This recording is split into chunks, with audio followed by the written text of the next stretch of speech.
ഇയാളുടെ ഹീറോ അനിയനാണല്ലേ? ഇതെനിക്ക് കഴിഞ്ഞ ദിവസം വന്നൊരു കമൻ്റ് ആട്ടോ. അപ്പോൾ അതിലൊരു സംശയം വേണ്ട, എൻ്റെ ഹീറോ അവൻ തന്നെയാണ്. അപ്പോൾ ഞാൻ ഈ ഡെലിവറിയൊക്കെ കഴിഞ്ഞിട്ട് വീട്ടിൽ വെറുതെ ഇങ്ങനെ ഇരിക്കുന്ന ടൈമിൽ എന്നോട് ഇങ്ങനെ ഇടയ്ക്കിടയ്ക്ക് വന്ന് പറയുന്നുണ്ട്, നീ എന്തെങ്കിലുമൊക്കെ ചെയ്യുന്നു. അപ്പോൾ നമുക്കൊരു എന്താ പറയുക, ഒന്നും ചെയ്യാനുള്ള ഒരു ഇതില്ലായിരുന്നു. ഇവൻ തന്നെയാണ് എന്നോട് ബേക്കിങ്ങിൻ്റെ കാര്യം പറയുന്നതും നീ കേക്ക് ചെയ്യുന്നു പറയുന്നതും. അങ്ങനെ ഞാനൊരു കേക്കൊക്കെ ഉണ്ടാക്കി കൊടുത്തു. അത് ആൾക്കങ്ങ് ഭയങ്കരമായിട്ട് ഇഷ്ടപ്പെട്ടു. അപ്പോൾ വേറൊന്നും നോക്കിയില്ല, നമുക്കിത് തന്നെ മതിയെന്ന് പറഞ്ഞിട്ട് എനിക്ക് ഈ കേക്കിൻ്റെ ഐറ്റംസ് എവിടെ കിട്ടുമെന്നോ മെറ്റീരിയൽസിൻ്റെ കാര്യങ്ങളോ ഒന്നും അറിയില്ല.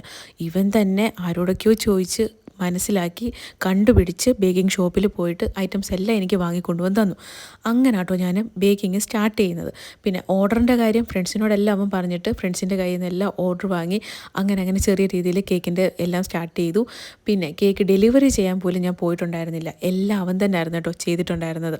അപ്പം കഴിഞ്ഞ ഒരു കൊല്ലം അവൻ ഈ വീട്ടിൽ നിന്ന് മാറി നിന്നതിന് ശേഷം കേട്ടോ ഞാൻ ഈ ഡെലിവറിക്കും കാര്യങ്ങൾക്കും എല്ലാം പോയി തുടങ്ങിയത്. ഈ കേക്കിന് എനിക്ക് ഓർഡർ തന്നത് മീനുമായിരുന്നു.